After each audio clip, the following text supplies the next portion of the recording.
best part about Roberta, she effectively 25 though, she works all the time and then she'll turn in herself around like 9 to the White House and go home and like farewell to the house where she's like, you should absolutely do that. And go to your farewell.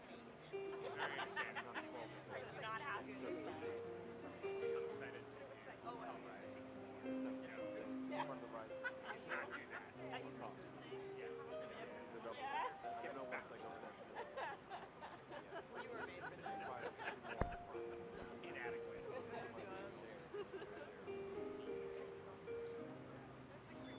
Worse than that is always, but this is a good I'm gonna do aggressive impressions.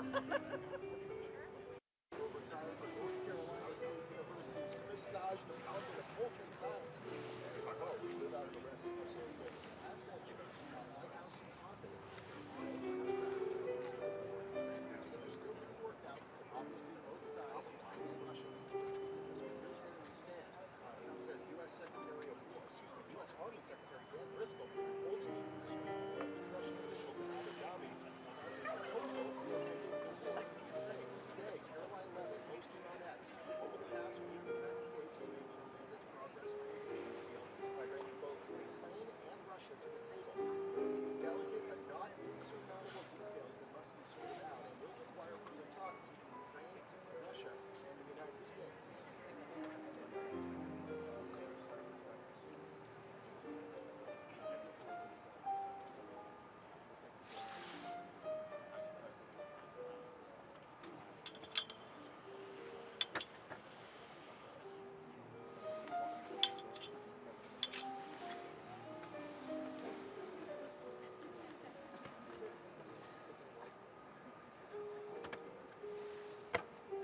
Okay.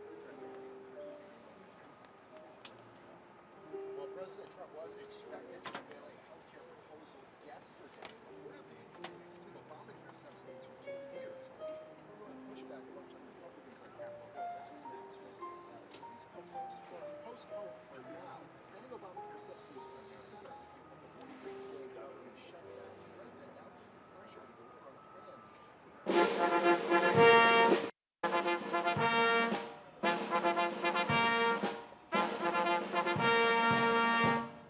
Ladies and gentlemen, the President of the United States and First Lady Melania Trump.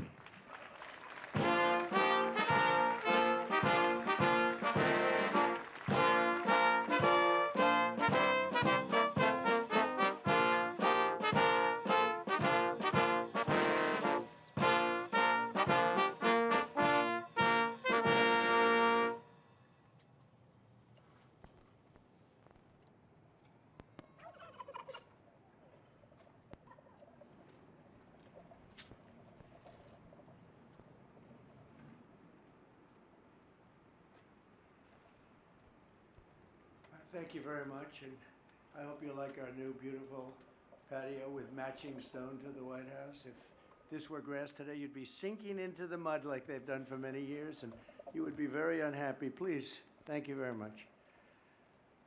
This was a big day. It's a pardon day for a very important beast. On behalf of the First Lady and the entire Trump family, I want to wish all Americans a very, very happy Thanksgiving. It's a great time of the year, and our country is doing really well, economically, like we've never done before. Today, we continue a time-honored American tradition.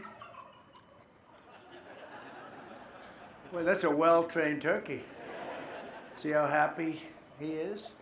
In a few moments, I will grant a full, absolute, and unconditional presidential pardon to 2 handsome Thanksgiving turkeys, and this is their lucky day. This is a lucky day for them. But before going any further, I want to make an important announcement, because you remember last year, after a thorough and very rigorous investigation by Pam Bondi and all of the people at Department of Justice, the FBI, the CIA, the White House Counsel's Office, and the Department of Everything. We have a Department of Everything. You know what that is? I think that's called the White House. Into a terrible situation caused by a man named Sleepy Joe Biden. He used an auto pen last year for the turkey's pardon. So I have the official duty to determine, and I have determined that last year's turkey pardons are totally invalid, as are the pardons of about every other person that was pardoned other than, where's Hunter? No, Hunter's was good. That was the one pardon, Pam, that was good, right? The rest of them are all invalid. I don't know what the hell you're going to do about that, but that's, now we're going to take a little of the joking. That is a mess. But they're hereby null and void. The turkeys known as Peach and Blossom last year have been located, and they were on their way to be processed. In other words, to be killed. But I have stopped that journey, and I am officially pardoning them. And they will not be served for Thanksgiving dinner. We saved them in the nick of time. This one has plenty of time, but they were saved in the nick of time. We're thrilled to be joined today by Vice President J.D. Vance, Second Lady Usha Vance, their daughter Mirabelle, and along with Attorney General Pam Bondi, Secretaries Marco Rubio, Scott Bessent, Pete Hegseth, Brooke Rollins, Howard Lutnick, Linda McMahon, Scott Turner, Administrator Lee Zeldin, who's done a great job. A nuclear power plant gets approved in less than a week. Okay? I'm only kidding, but pretty close to that. And we have more. Where's Lee? Stand up, Lee. One of my great superstars. Thank you. It used to take 20 years before you got rejected when you put in an application. Now we're doing them in a matter of weeks, right? And that's why we have the biggest plants anywhere in the world. We're leading in AI. We're leading in everything. Our auto plants are pouring back into our country. Wait till you see the jobs coming with them. But many of them are under construction. But Lee's done a great job in getting those approvals. I appreciate it very much. FBI Director Kash Patel, who's been very busy doing a great job. Also, thank you, Kash. Along with members of, see, you got a following, Kash. Along with members of Congress, and in particular, I want to mention Jason Smith and David Rozier. Where are those two guys? Come on, stand up, fellas. What good people. Jason knows more about the tax code than any living human being. He knows so much, we don't even want to hear about it, right? Too complicated. We're going to make it a simpler code. But we did in the great big beautiful bill that was just passed, your imprints all over that, and it's amazing. The biggest tax cuts in the history of our country for middle-income people. The biggest tax cuts in the history of our country for middle-income people. And the biggest jobs bill ever passed. And nobody thought we could get that one done. I'm glad. We actually put 4 years, actually probably 8 or 10 years, but we put 4 years worth of material into one great, big, beautiful bill. So that worked out very well, and I want to thank everybody for working on it. JD, that was a great, well, you know, we were going to do it in small bills. We're going to have 18 bills and do it along the process. I'm glad, Scott, that we got it done, because dealing with these Democrats, I think that was our one shot. But we have it all in one great, big, beautiful bill. Thanks as well to the chairman of the National Turkey Federation and the CEO of Butterball. That's a big deal. Jay Jandren. Where's Jay? Thank you. Stand up, Jay. Thank you very much. Along with his wife, Leslie, and their 3 children, as well as the farmer who raised these 2 magnificent birds, Travis Pittman, and Wayne County, North Carolina. I won Wayne County by a lot. That means you had to vote for Trump, I think. I won by 92%. I like Wayne County. They're doing all right, right? And this is like a record-setting turkey that's going to be saved. The turkeys being pardoned today go by the names of Gobble and Waddle. When I first saw their pictures, I thought we should send them, well, I shouldn't say this. I was going to call them Chuck and Nancy. But then I realized I wouldn't be pardoning them. I would never pardon those 2 people. I wouldn't pardon them. I wouldn't care what Melania told me. Darling, I think it would be a nice thing to do. I won't do it, darling. These are 2 of the largest turkeys ever presented to an American president, over 50 pounds each. It's the largest we've ever had. And those are big turkeys. Are they as good as the normal-sized turkey? Better or as good? Do they tend to be a little fatty, maybe? No, he said no. He knows the turkey business. Anyway, despite their size, Secretary Kennedy has formally certified that these are the first ever Maha turkeys. I don't know if I agree with that. These are Maha. In other words, they could be fat, but they're still Maha.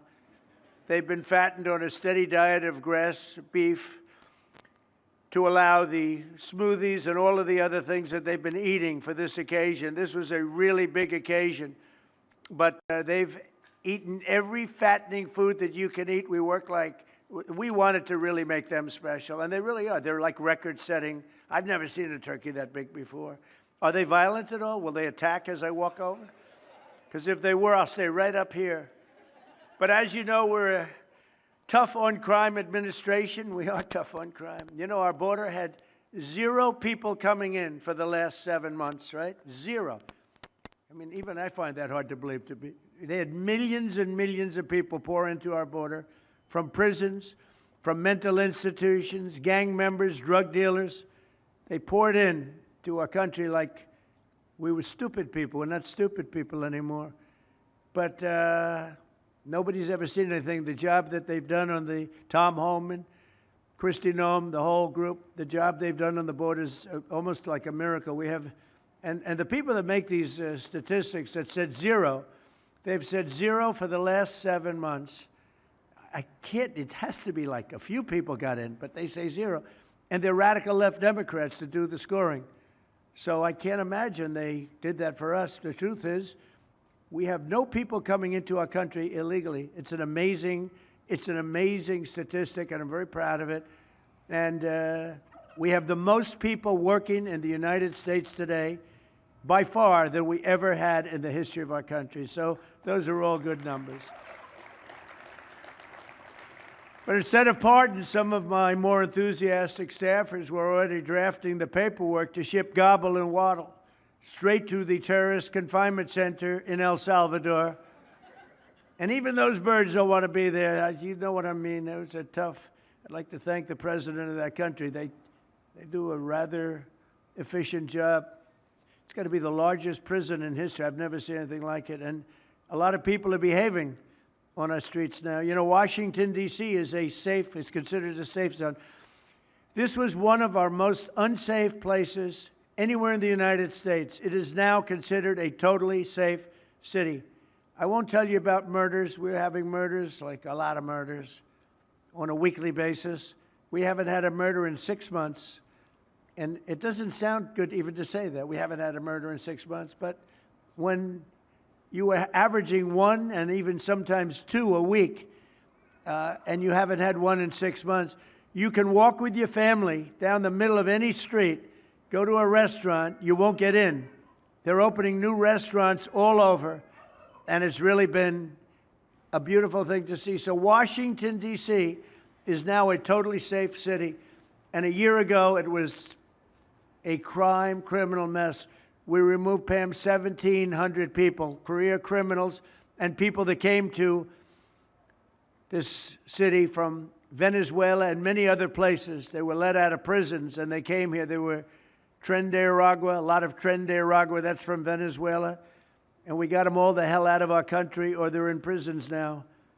And you can walk down any street in Washington, and you're going to be just fine. And I want to thank the National Guard.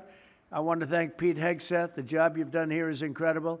And I hear you having the same kind of success in Memphis, Tennessee, where you had an even worse situation. And Memphis crime is down 64% in 3 weeks. And by the time you have 4 or 5 weeks, you're going to have it down almost where there won't be crime.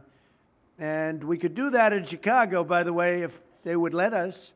If the mayor was a low IQ person, but he should understand this. This is a very serious thing. You saw all the crime that took place last night, the night before. The woman with the burning, they burned the woman.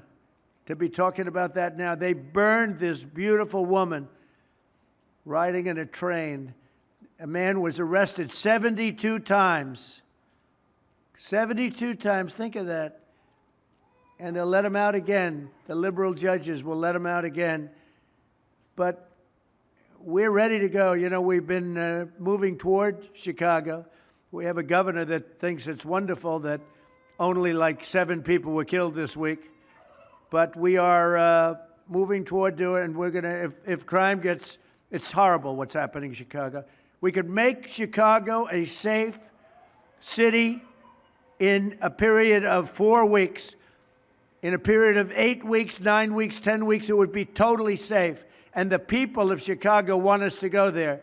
And if you look at the crime that's taken place in Chicago in the last 2 weeks, just take a look. It's on the front page of every newspaper. It's out of control. The mayor is incompetent, and the governor is a big fat slob.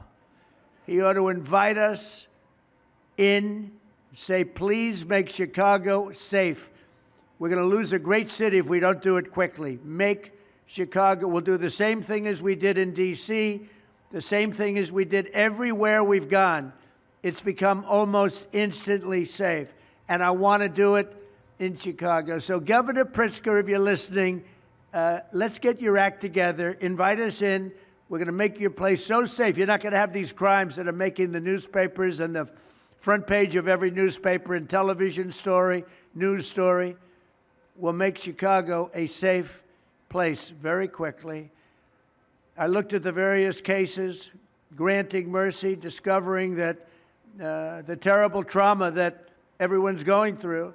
And I had a little bit of a Pritzker joke. I was going to talk about Pritzker and size, but when I talk about Pritzker, I get angry because he's not letting us do the job. So I'm not going to tell my Pritzker joke. They have a very cute little joke, you know. Some speechwriter wrote some joke about his weight.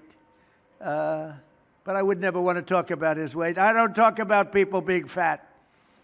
I refuse to talk about the fact that he's a fat slob. I don't mention it. On a more serious note, as we gather around the dinner table, I'd like to lose a few pounds too, by the way. And I'm not going to lose it on Thanksgiving, I can tell you that. Because I'm going to have a turkey, but it's not going to be that one. I hope all Americans will have the chance to enjoy the fellowship of family and friends and renew our faith in God's providence. 1 year ago, we were a dead country 1 year ago. The King of Saudi Arabia said it to me. He said it to me actually 4 months ago when I was in Saudi Arabia, Qatar, UAE. He said, you know, 1 year ago, the United States was a dead country, and now you've got the hottest country anywhere in the world. We're the hottest country. We have $18 trillion being invested. As of now, we're not even close to being 1 year. The most ever was $2 trillion for a certain country I won't name during the last administration. In 4 years, they had less than $1 trillion being invested in the country. In 9 months, we have over $18 trillion. It's a number that nobody has ever even thought possible. And that's in building plants and building so many things, investments in our country. Nobody's ever seen anything like it. But we have more people working. We have more people praying. The churches are coming back. I don't know if you've been reading that story, but religion is coming back to America. Some people say, oh, why would you mention that? To me, that's a big deal. And this Thanksgiving, we're also making incredible strides to make America affordable again. Walmart announced that the cost of their standard Thanksgiving meal is 25% lower than just 1 year ago. That's a big deal. According to the USDA, the price of Thanksgiving turkey is down 33% from its Biden era highs. Potatoes are down 13%. Ham is down 15% compared to last Thanksgiving. So we are down to a level that we haven't seen in a long time. Egg prices are down 86% since March, and gasoline will soon be hovering around $2 a gallon. Under our leadership, we passed the largest tax cuts in history, the largest spending cuts in history, the largest regulation cuts in history, and we have fully secured our southern border. I've also ended 8 wars in 9 months, and we're working on that final war. It's not easy, but I don't know. I think we're going to get there. 25,000 soldiers, Ukraine, Russia. In the last month, 25,000 soldiers have died. So I think we're getting very close to a deal. We'll find out. I thought that one would have been gone quicker. We did 8. I thought that would have been an easier one, but I think we're making progress. In less than 1 year, we've accomplished more than most other administrations have accomplished in 8 years. And this is a very special Thanksgiving. We thank God for his many blessings and the great success that this country has seen in the short period of time. We draw strength from the love of family and friends, and we express our undying gratitude for the men and the women of the United States Armed Forces. We love them. We pray that peace and prosperity will continue to bless our land, and together we'll really just keep this great drive going to make America great again. MAGA, I think it's the greatest expression in the history of politics. Make America great again. So once again, Melania, thank you for doing such a great job and being such a great First Lady. And now let's go and give Gobble, Waddle. Waddle, by the way, is missing in action, but that's okay. We'll pretend Waddle is here. The gift that they've been waiting for. And I'll move over and I will just say very nicely, Gobble, your pardon. Come on, let's say it in front of Gobble. Thank you very much, everybody.